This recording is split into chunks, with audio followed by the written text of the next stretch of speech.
pegawai serta ahli jawatan kuasa Masjid Jami'ul Muhsinin Kampung Kundang, yang dimuliakan juga para alim ulama di kalangan tuan-tuan dan juga puan-puan, seterusnya hadirin hadirat muslimin muslimat. Alhamdulillah, summa alhamdulillah, wa syukur kita kehadrat Allah atas nikmat limpah kurnia rahmatnya dapat kita berkumpul lagi pada malam ini melaksanakan solat fardu maghrib secara berjemaah, dan seperti mana yang telah dijadualkan, mudah-mudahan kehadiran kita pada malam ini niat semata-mata kerana Allah Subhanahu wa taala dalam mendalami ataupun memahami lagi berkaitan tentang ilmu faraid, dan mudah-mudahan juga perjumpaan kita pada malam ini termasuk dalam salah satu daripada taman-taman syurga yang ada di dunia ini, Raudhatul Jannah, yang mana Nabi SAW menjanjikan mendapat rahmat daripada Allah, para malaikat. Kemudian Allah menyebut-nyebut nama kita mudah-mudahan kepada malaikat yang berada di sisi Allah Subhanahu wa taala. Amin ya rabbal alamin. Malam ini kita sambung pada muka surat yang ke-83. Projektor boleh pakai ke? Boleh. Tapi bukan sekarang lah, sebab saya tak ada dia punya connector dia. Tengah order kat Shopee lagi, tak sampai. InsyaAllah perjumpaan akan datang lepas raya lah. Lepas raya kita pakai projektor supaya mudah. Sebab saya dapat keizinan daripada penulis kitab, dapat soft copy kitabnya dalam bentuk PDF, dan mudah juga untuk kalau kita nak buat kira-kira nanti. Dua-dua boleh pakai ya? Source-nya HDMI. Mudah. Okay. Muka surat 83. Masih lagi dalam bab perkara yang menghalang, perkara-perkara yang menegah pusaka. Yang pertama, sebelum ini kita dah perincikan berkenaan dengan satu perkara yang boleh menyebabkan seseorang itu terhalang daripada mewarisi harta pusaka.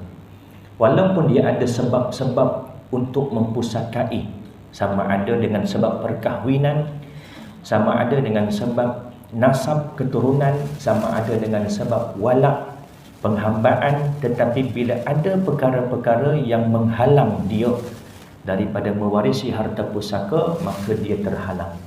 Yang lepas, yang pertama kita dah sentuh berkaitan tentang pembunuhan. Dalam arti kata pembunuhan tidak kira sama ada pembunuhan yang sengaja ataupun tidak. Yang lepas kita dah perincikan, bahkan mungkin di kalangan tuan-tuan dan juga puan-puan mungkin terkejut, yang ni pun termasuk. Sebab apa? Nak kata faraid ini cukup menjaga hal-hal berkaitan harta yang kita dapat daripada perwarisan. Bahkan dalam hal keadaan sekiranya seorang ayah itu menjadi hakim menentukan perbicaraan anaknya yang disabitkan kesalahan sekian-sekian dan hukumannya gantung sampai mati, mandatori. Contoh, salah tak ayah ni? Tak salah. Adakah berdosa seorang ayah menjatuhkan hukuman? Cukup bukti dan memang betul-betul bersalah anak ini, dan ayahnya ini memang kerjanya hakim, maka dihukumkan gantung sampai mati, mandatori. Ayahnya tak berdosa. Tetapi perkara tersebut juga termasuk dalam kategori membunuh dalam bab faraid. Maka ayah ini tadi tidak boleh mewarisi harta anaknya. Sampai tahap macam tu, Islam nak jaga harta yang kita dapat dari sudut perwarisan, dari sudut faraid. Bahkan kalau bukan kita sebagai hakim, ayahnya hanya sebagai saksi sahaja, saksi perbicaraan anaknya yang mana disabitkan bersalah melakukan jenayah sekian-sekian, dihukumkan gantung sampai mati, mandatori. Juga ayahnya terhalang daripada mewarisi harta pusaka. Cukup ketat dalam bab memiliki harta, mendapat harta dari sudut faraid. Malam ini kita masuk penegahan yang kedua, iaitu berlainan agama atau murtad. Berlainan agama ini sama ada salah seorang Tak kira yang hidup atau yang mati. Dia ada 3 sebab pewarisan. Sebab pernikahan, atau nasab, atau walak. Tetapi ada perkara yang menegah dia, iaitu berlainan agama atau murtad salah satunya. Ayah bukan Islam, anak mu'allaf baru masuk Islam. Ayah meninggal dunia, anak tak boleh mewarisi harta ayah. Begitu juga sebaliknya. Anaknya mu'allaf, ayahnya belum masuk Islam. Meninggal anaknya, ayahnya tak boleh mewarisi harta anaknya. Ini perkara yang menghalang seseorang itu daripada mewarisi harta pusaka. Perkara yang kedua adalah dalam bab berlainan agama atau murtad. An Usamah bin Zaid anna Nabiyya sallallahu alaihi wasallam qala la yarithul muslimul kafira wa la yarithul kafirul muslima. Muttafaqun alaih. Daripada Usamah bin Zaid radhiyallahu anhuma, sesungguhnya Rasulullah sallallahu alaihi wasallam bersabda, orang Islam tidak mewarisi orang kafir dan orang kafir tidak mewarisi orang Islam. Hadis riwayat Imam Bukhari dan Imam Muslim. Muttafaqun alaih. Salah satu perkara yang menegah daripada pewarisan harta pusaka ialah perbezaan agama di antara ahli waris dan si mati. Kedua-duanya tidak mewarisi antara satu sama lain. Maksudnya, kalau salah seorang meninggal dunia, sama ada ayah ataupun anaknya, sama ada ayahnya Muslim, anaknya tidak, ataupun ayahnya tidak, anaknya Muslim, juga tidak boleh mewarisi antara satu sama lain. Umpamanya, seseorang anak yang Muslim tidak mewarisi harta pusaka ayahnya yang kafir, dan seorang ibu yang kafir tidak mewarisi harta pusaka anaknya yang Muslim. Orang yang murtad juga termasuk dalam kategori orang kafir. Masa keislaman dan kekufuran seseorang itu ditentukan ketika si mati meninggal dunia.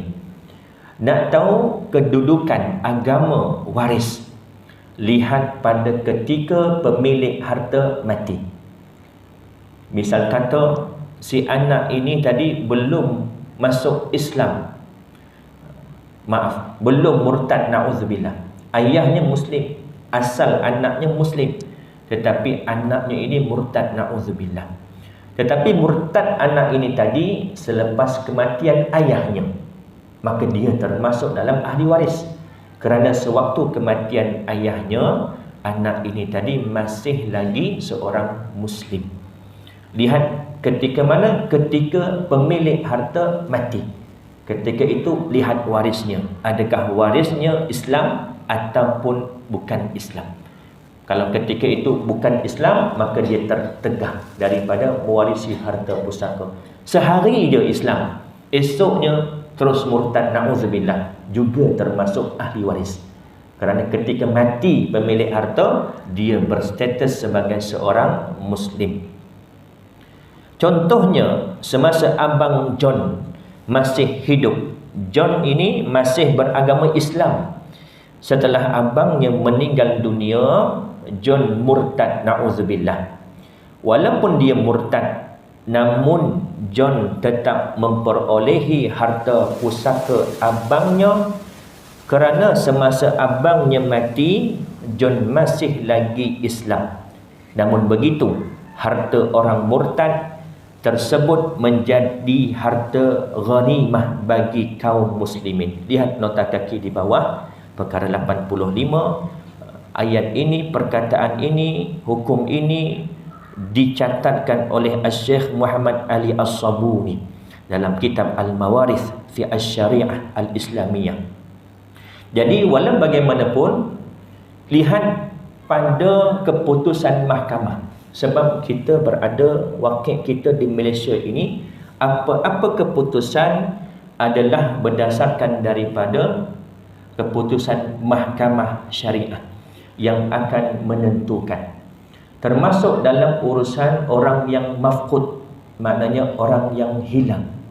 Nanti kita akan masuk dalam satu bab orang yang hilang. Menurut pendapat Al-Imam Asy-Syafi'i, orang yang hilang itu tak jumpa mayatnya, maka dikategorikan mati secara hukumi setelah sampai tempohnya 4 tahun. 4 tahun tunggu tak jumpa. Keluar ke laut cari ikan contoh, menjaring. Tunggu tak balik-balik. Bomba pihak penyelamat cari tak jumpa jenazahnya. Maknanya belum confirm mati, hilang, termasuk dalam kategori orang yang mafqud. Menurut pendapat Imam Asy-Syafi'i, tempoh menunggu 4 tahun. Dalam tempoh 4 tahun tersebut, isterinya tak boleh berkahwin dengan lelaki lain dan harta suaminya ini belum boleh difaraidkan. Kalau misal kata suaminya tadi lepas 4 tahun dah tak ada, walau bagaimanapun kita di Malaysia yang memutuskan adalah daripada mahkamah syariah. Cuma dari sudut hukum 4 tahun menurut pendapat Imam Syafi'i. Contohlah 4 tahun dah tak jumpa, maka dikonfirmkan sebagai orang yang hilang, mafqud. Maka isteri ni tadi berkahwin dengan lelaki lain. Berkahwin dengan lelaki lain, harta suaminya dah difaraidkan. Lepas setahun, tahun yang kelima, jumpa balik semula suaminya. Maka pada ketika itu bagaimana? Nanti kita akan masuk dalam bab mafqud, muka surat 310 kalau tak silap saya. Secara ringkasnya, apa baki yang ada itu milik ayahnya tadi, suaminya tadi. Melainkan yang dah dibelanjakan, yang itu tak perlu diganti. Dan kalau misal kata dalam keadaan dia dah berkahwin dengan lelaki lain, secara automatik terputus pernikahannya. Sekiranya ada anak itu anak yang sah taraf. Tetapi hubungan dengan suami baru secara automatik akan terputus dan dia adalah isteri kepada suami yang pertama. Ini menurut hukum. Walau bagaimanapun kita di Malaysia kena rujuk kepada mahkamah syariah, kerana pihak mahkamah akan tahu secara detail bagaimana situasi keadaan, maka baru akan diputuskan hukumannya sekian dan sekian. Bagaimana yang dikatakan harta gharimah? Harta gharimah ini adalah harta rampasan perang. Dalam surah Al-Anfal, kita lihat surah Al-Anfal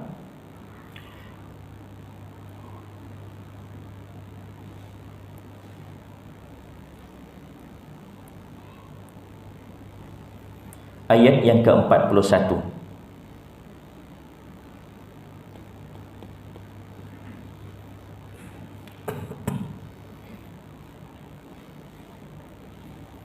Apa kata Allah Subhanahu wa taala dalam surah Al-Anfal ayat yang ke-41? A'udzubillahi minasyaitonir rajim. Wa'lamu annama ghanimtum min syai'in fa anna lillahi khumusahu walirrasuli walizil qurba wal yatama wal masakin wabnis sabil in kuntum amantum billah wa ma anzalna ala abdina yaumal furqani yaumal taqa al jam'an wallahu ala kulli syai'in qadir. Yang bermaksud, dan ketahuilah bahawa apa sahaja yang kamu dapati sebagai harta rampasan perang, yakni ghanimah, maka sesungguhnya 1/5-nya dibahagikan untuk jalan Allah dan Rasulnya, dan untuk kerabat Rasulullah sallallahu alaihi wasallam, dan anak-anak yatim dan orang-orang miskin serta ibnu sabil, yakni orang yang musafir yang keputusan bekalan makanan.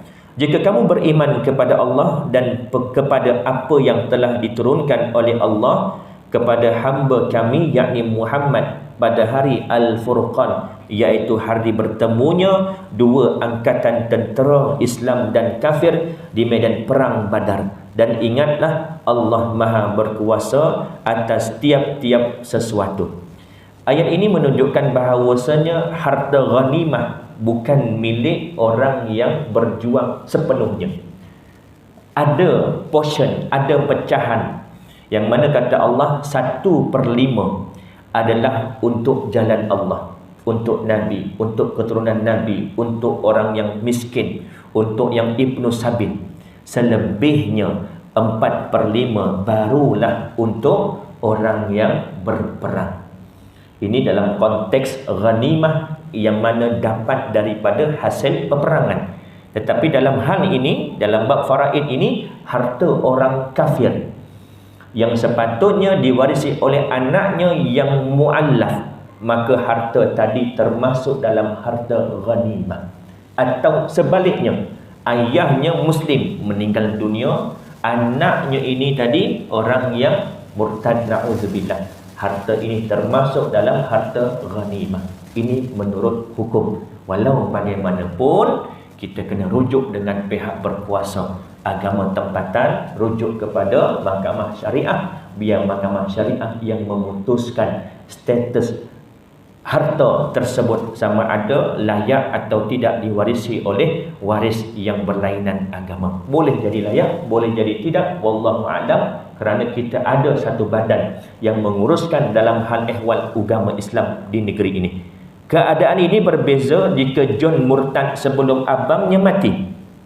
Contoh, John tidak akan memperolehi harta warisan abangnya walaupun selepas itu dia memeluk agama Islam semula, kerana ketika abangnya mati, John berada dalam keadaan kufur. Sehari lepas abangnya meninggal dunia, dia ni murtad, na'udzubillah. Sehari abangnya meninggal dunia, dia tahu abangnya banyak harta dan dia waris, batal balik, masuk Islam balik, tak jadi. Tetap terhalang kerana status dia ketika abangnya mati, dia adalah orang yang bukan Islam. Dan perkara ketiga yang menghalang seseorang daripada mewarisi pusaka amilah hamba sahaya. Hamba ialah seseorang yang mempunyai kelemahan hukmi. Secara hukuminya hamba ini adalah lemah. Lemah kerana kekufuran. Seseorang hamba tidak layak mewarisi harta pusaka dan dia juga tidak diwarisi.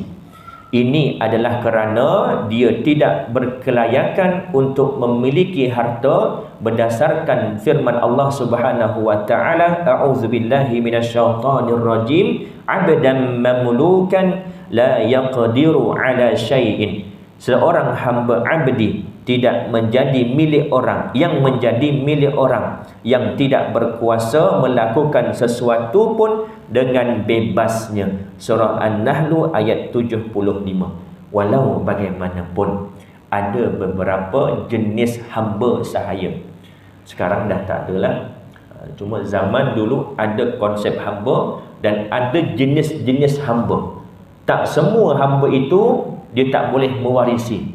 Kita lihat sabda Rasulullah sallallahu alaihi wasallam, "Wa man ba'a 'abdan famaluhu lillazi ba'ahu illa ay yashtarita mubta'u."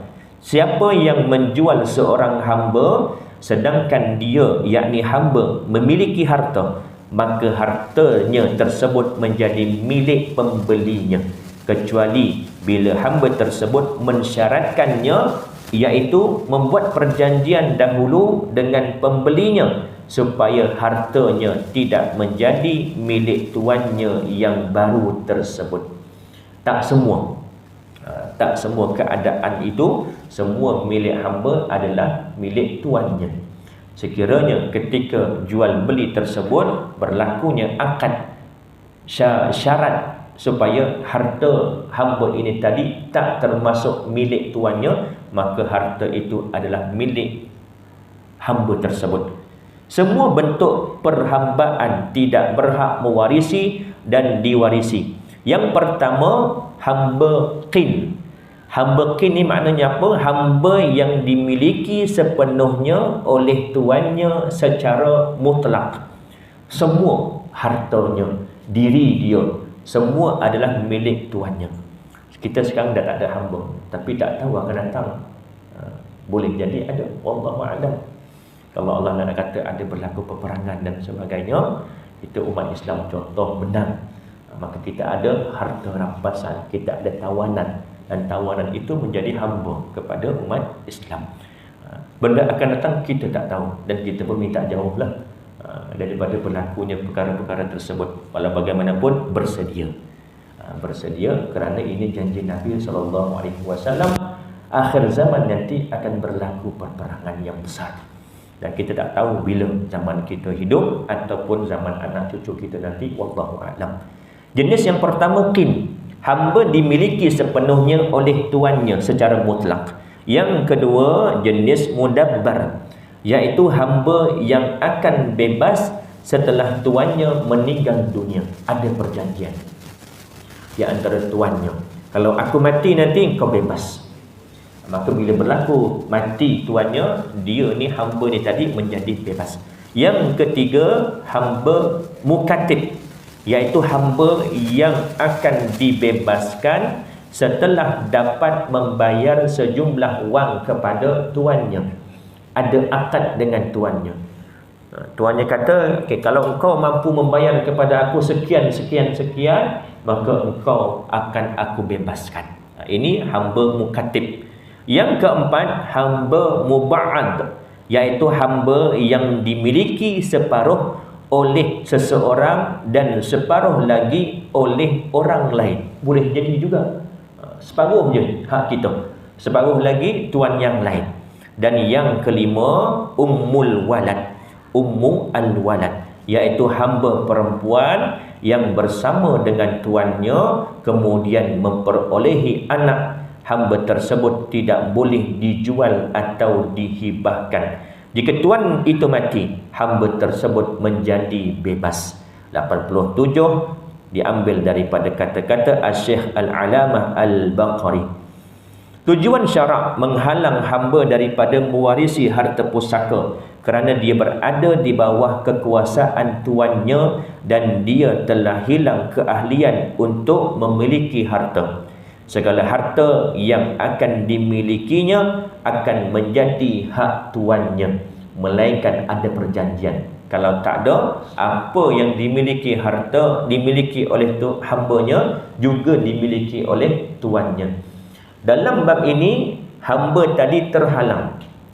Dalam bab sebab pewarisan, walak tadi adalah perhambaan juga, tetapi konsepnya apa? Bekas tuan hamba yang telah memerdekakan hambanya, kemudian hambanya bekerja, ada harta, tetapi tak ada waris.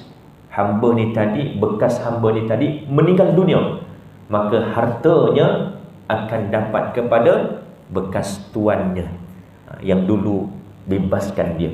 Itu sebab. Yang ini halangan. Bila kata halangan, hamba tak boleh mewarisi, tetapi tuan hamba boleh.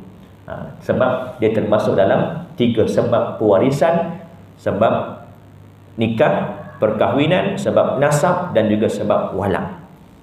Perkara yang selain daripada 3 perkara yang menegah seseorang daripada menerima pusaka tidak akan menghalang seseorang daripada menerima haknya. Seumpama bayi, orang gila, anak derhaka, abang bunuh kawannya. Abang ini pembunuh, tetapi bukan bunuh ayahnya, bukan bunuh adiknya, tetapi bunuh kawannya.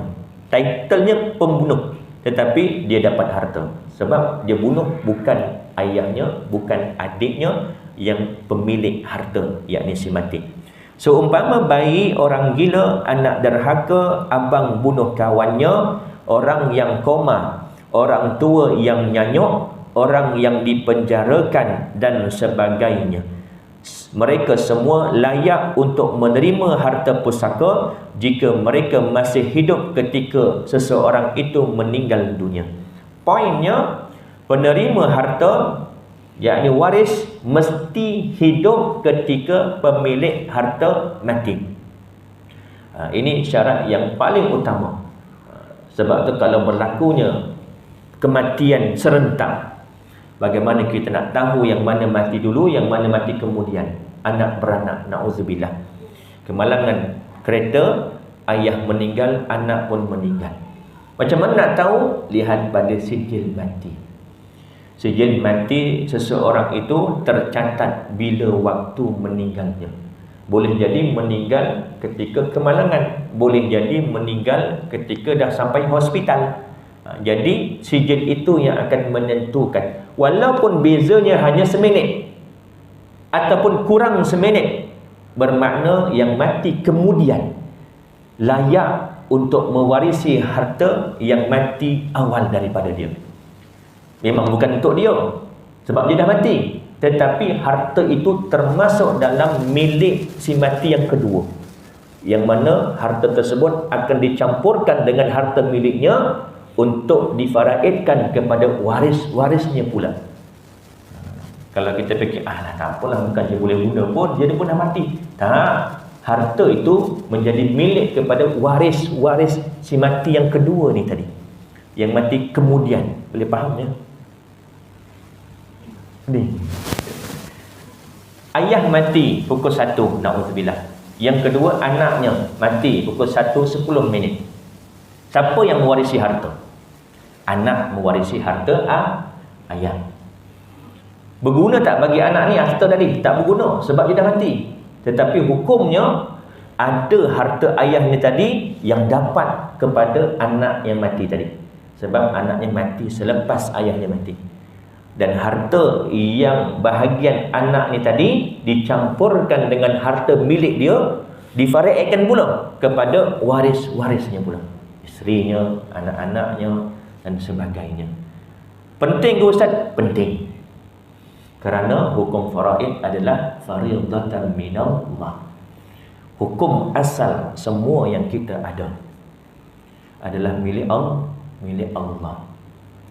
Setiap yang ada di dunia ini, inna lillahi wa inna ilaihi raji'un, semua milik Allah. Kita mati, pejam je mata, keluar sahaja roh, semua yang kita ada akan dikembalikan kepada Allah semua.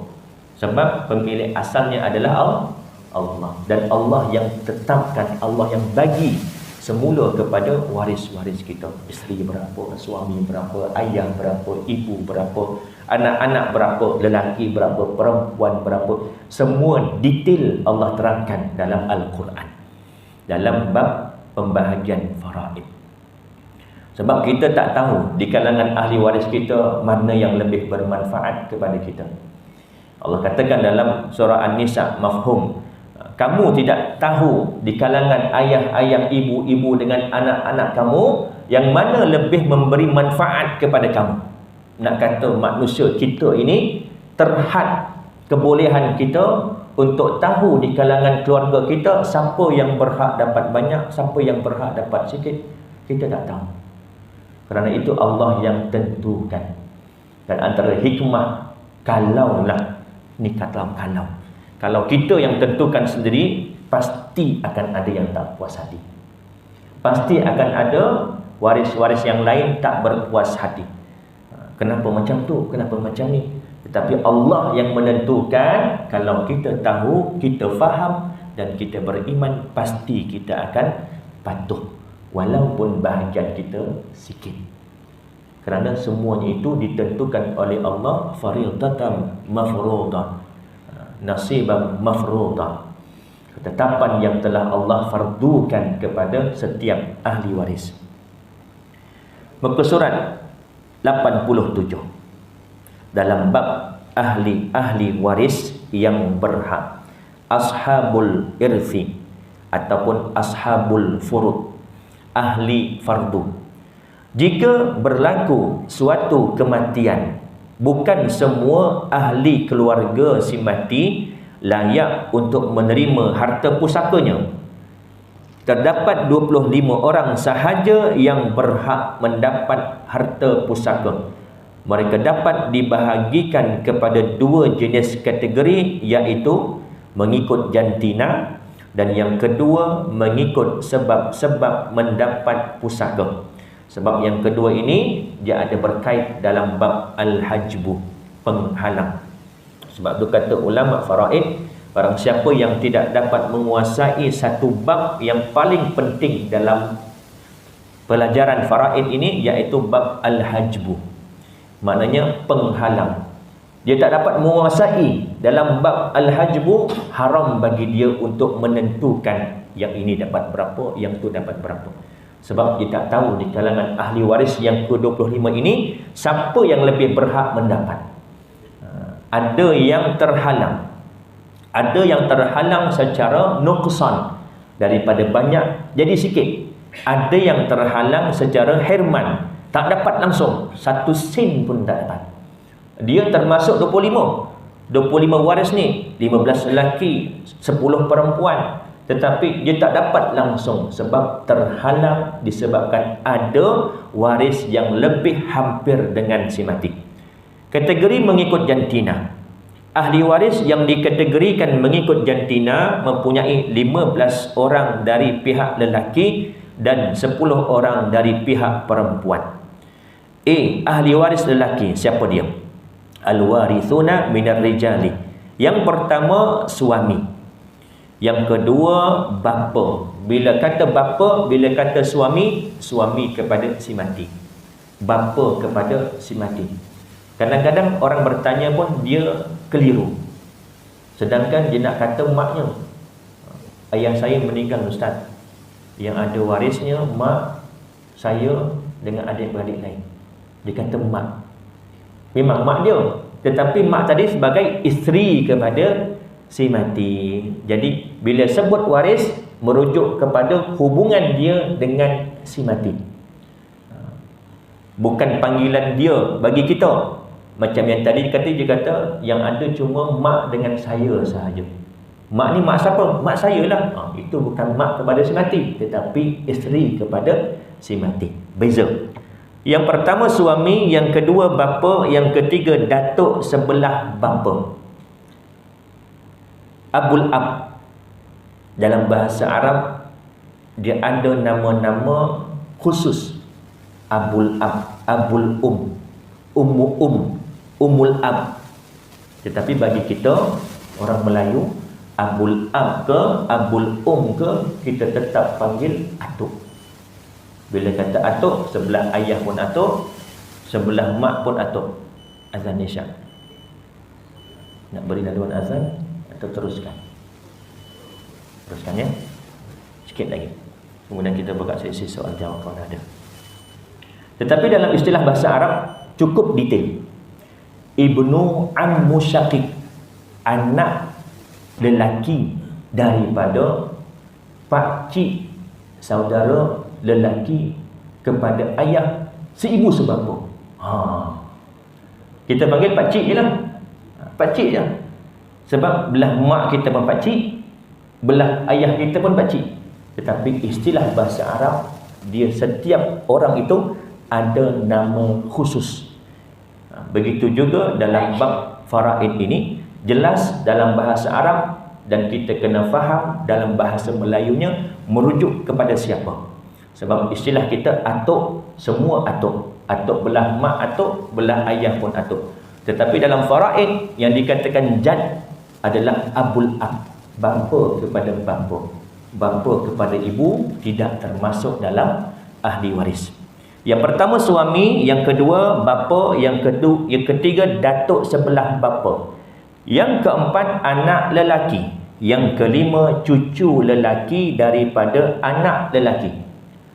Ibnu ibn, anak lelaki daripada anak lelaki, cucu lah. Tapi kalau ibnu bint, anak lelaki daripada anak perempuan, cucu juga kita panggil, tapi itu tidak termasuk dalam ahli waris. Yang termasuk cucu tadi hanya daripada anak lelaki sahaja. Cucu lelaki daripada anak lelaki. Yang keenam, saudara lelaki seibu sebapa. Maknanya apa? Saudara adik-beradik, abang atau adik seibu sebapa, sama bapa sama ibu. Kita ada beberapa jenis adik-beradik.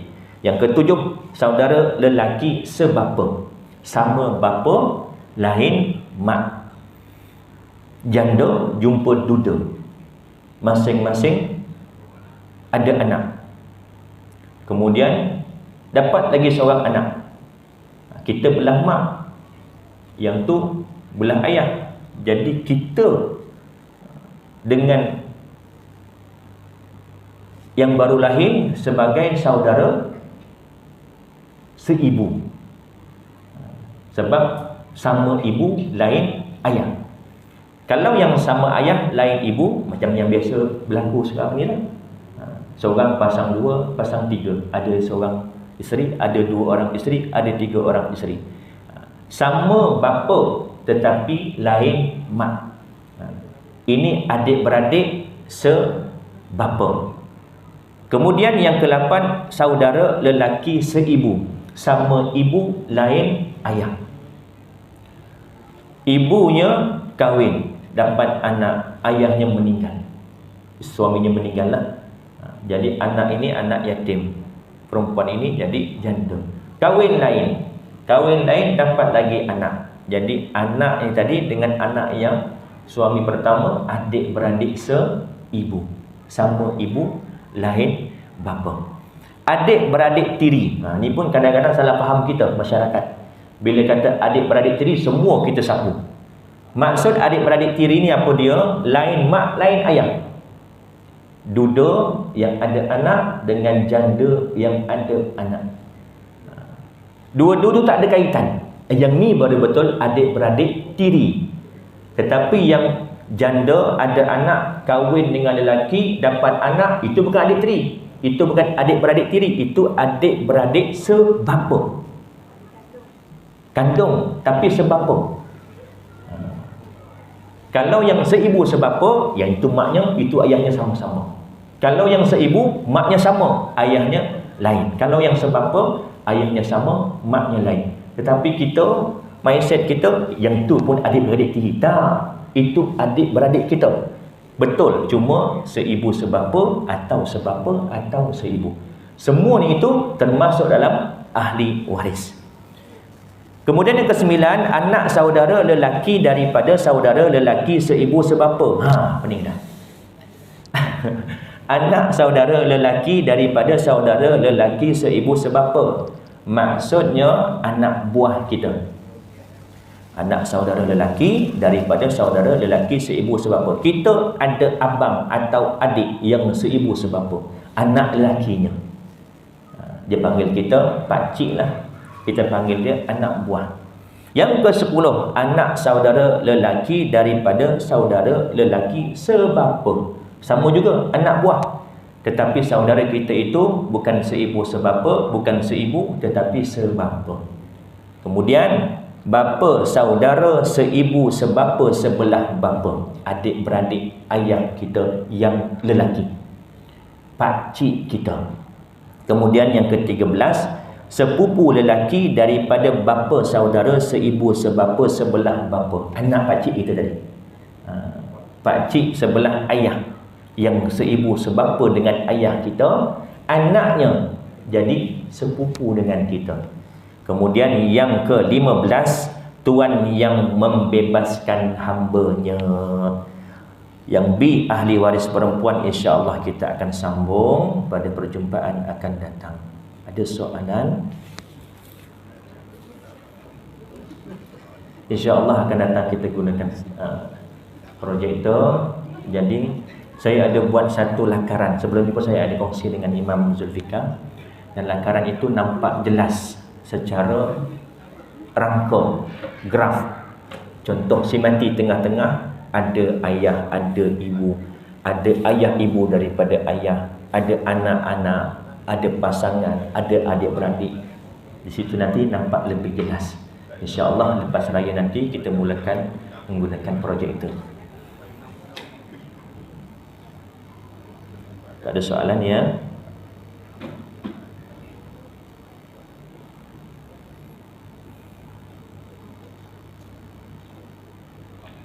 Kalau tak ada, saya rasa cukup sekadar itu. Yang baik itu datang daripada Allah, dan kurang lemah itu datang daripada kelemahan diri saya. Saya mohon maaf, mohon ampun. Andai terkasar bahasa, tegur hati tuan-tuan dan juga puan-puan. Dalam faraid ini tuan-tuan, kita ada dua perbahasan dalam kitab ini. Satu berkaitan tentang hukum, satu berkaitan tentang fiqh faraid, dan satu lagi berkaitan tentang pengiraan. Kita belajar faraid ini, kalau yang tuan-tuan minat tak ada masalah. Sebab tak semua orang minat dalam bab kira-kira. Tetapi yang lebih utama yang saya dan juga rakan-rakan nak tekankan dalam pengajian faraid ini adalah berkaitan tentang fiqh faraid, hukum faraid. Sebab hukum faraid ini kita suka tak suka kita kena ikut. Dalam bab pengiraan tak apalah, tapi kalau tuan-tuan belajar faraid dapat kira, itu afdal, itu terbaik. Tak dapat kira, sekurang-kurang tahu tentang hukum berkaitan tentang faraid. Sebab yang mana mungkin selama ini kita tak tahu, oh yang ni pun rupanya tak boleh mewarisi harta pusaka. Dalam bab pembunuhan yang lepas, saya perasan ada yang kata macam pelik. Maknanya baru tahu, oh yang ni pun tak boleh rupanya. Selama ni kita anggap boleh saja, semua boleh. Dan banyak yang tak tahu selama ni mungkin ingat faraid ini pembahagiannya, oh tak apa, pilihan. Yang nak ambillah, yang tak nak tak apa. Tak, rupanya wajib. Belajar faraid memang tak wajib, hukumnya fardu kifayah. Tetapi membahagikan harta pusaka mengikut faraid adalah fardu ain ke atas setiap waris. Kalau dia nak bagi sama rata, dia nak muafakat, boleh dengan syarat 3. Selalu saya sebut, semua ahli waris akil baligh, semua ahli waris tahu dahulu bahagian masing-masing mengikut faraid. Itu yang kita nak belajar ni. Maknanya semua tahu dulu berapa bahagian dia mengikut faraid. Dan syarat yang ketiga, rela hati dia untuk bagi sama rata, ataupun dia nak muafakat, ataupun dia tak nak bahagian dia ke, tak ada masalah. Cukup 3 syarat, silakan. Kebanyakan yang berlaku syarat yang kedua ni, tak tahu berapa bahagian faraid, terus bagi sama rata. Ini yang banyak berlaku dalam masyarakat kita. Syekh Said Saltud, ahli jawatan kuasa Darul Ifta, bila ditanya oleh guru saya Ustaz Harun Nizam bin Mat Husin berkaitan tentang hukum orang dulu-dulu mungkin mendapat harta pusaka tidak menggunakan kaedah atau perkiraan faraid, ataupun dia tak mengikut kaedah taharus keluar daripada faraid. Maknanya 3 syarat tadi tak ada. Kaedah taharus kena ada 3 syarat yang saya sebutkan tadi. Maknanya dia boleh keluar daripada kaedah faraid, nak bagi sama rata ke, muafakat ke, tak ada masalah bila cukup 3 syarat. Apa kata Syekh Said Saltud?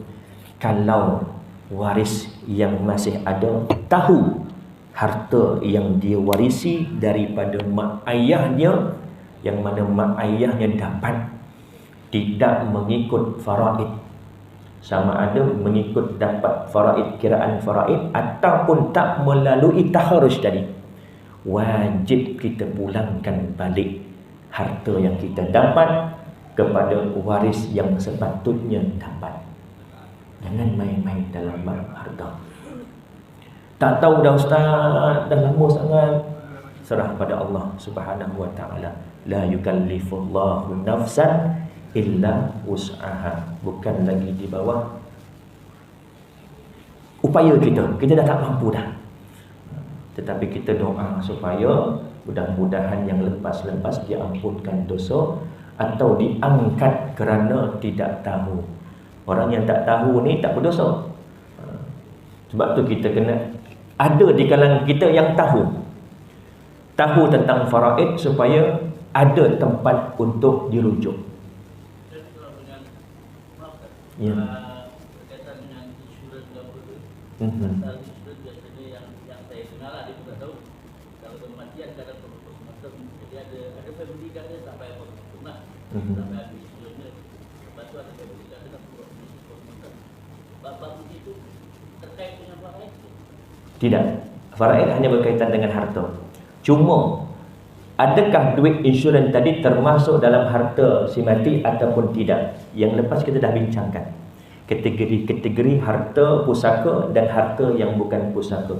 Kalau insuransnya, tak apalah kita panggillah insurans ke takaful ke apa ke nama tak kisah, dapatnya mengikut patuh syariah, maka dia termasuk dalam harta pusaka. yang wajib difaraidkan kepada waris-waris. Kalau insurans tadi tidak patuh syariah, maka ambil yang wang pokok caruman sahaja.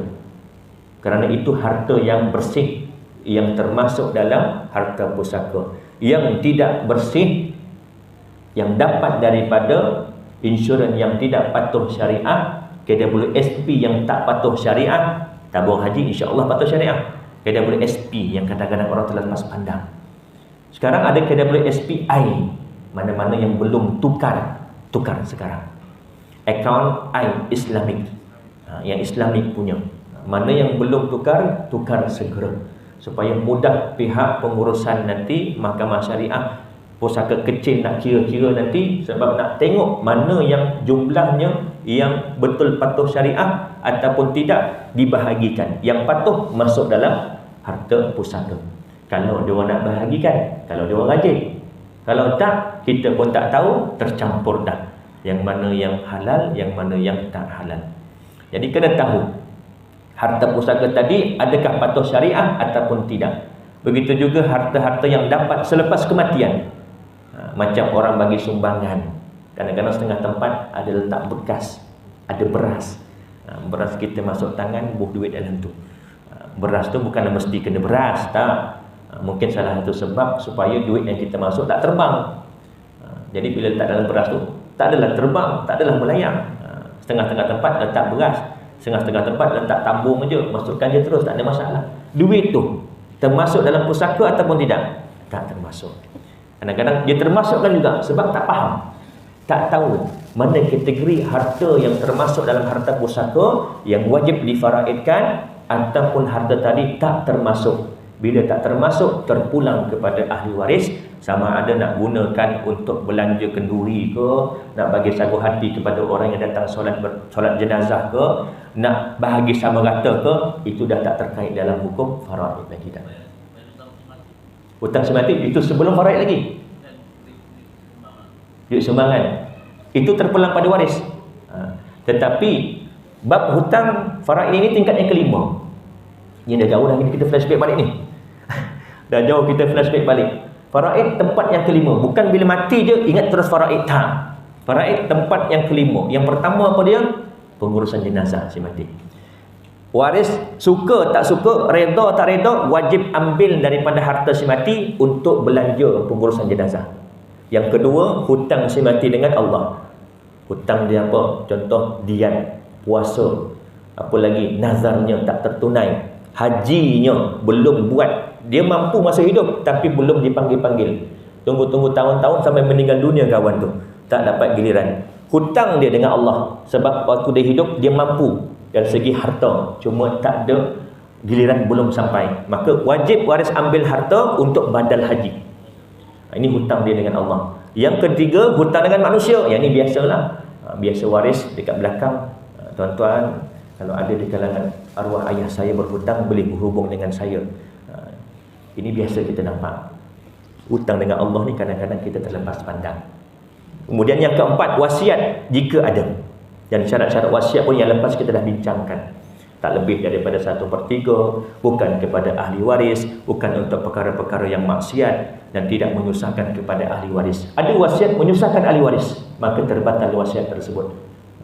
Kemudian barulah faraid yang kelima. Ada baki, adalah faraid. Tak ada baki, tak adalah faraid. Jangan terus ambil faraid, tak. Kita tak boleh terus ambil faraid, kena dahulukan yang 4 dulu. Sebab tingkat faraid yang kelima. Ada baki, adalah faraid. Tak ada baki, kosonglah. Allahu a'lam. Saya rasa cukup sekadar itu. Yang baik itu datang daripada Allah dan kurang baik itu datang daripada kelemahan diri saya. Saya mohon maaf, mohon ampun. Andai terkasar bahasa, terkurus hati tuan-tuan dan juga puan-puan, kita tangguh dengan tasbih kafarah dan suratul Asr. Subhanakallahumma bihamdika asyhadu an la ilaha illa anta astaghfiruka wa atubu ilaik. Bismillahirrahmanirrahim. Wa na'udzubillahil insana lafi khusr lil ladzina amanu wa 'amilus shalihat. tawassaw bil haqqi wa tawassaw bis sabr. Bismillahirrahmanirrahim. Alhamdulillahirabbil alamin. Wassalatu wassalamu ala asyrafil anbiya'i wal mursalin wa ala alihi wa sahbihi ajma'in. Allahumma faqihna fid din wa 'allimna ta'wil wahdina siratal mustaqim siratal ladzina an'amta 'alaihim minan nabiyyin wasiddiqin wasyuhada'i wassalihin. Allahumma arinal haqqa haqqa warzuqna ittiba'ah wa arinal batila batila warzuqna ijtinabah. Allahumma inna na'udzubika min 'ilmin la yanfa' wa min qalbin la yakhsha wa min nafsin la yashba' wa min da'watin la yustajabu laha. Rabbana atina fid dunya hasanah wa fil akhirati hasanah wa qina 'adzaban nar. Wa sallallahu ala sayyidina Muhammad wa ala alihi wa sahbihi wa baraka wa sallam. Walhamdulillahi rabbil alamin. Assalamualaikum warahmatullahi wabarakatuh.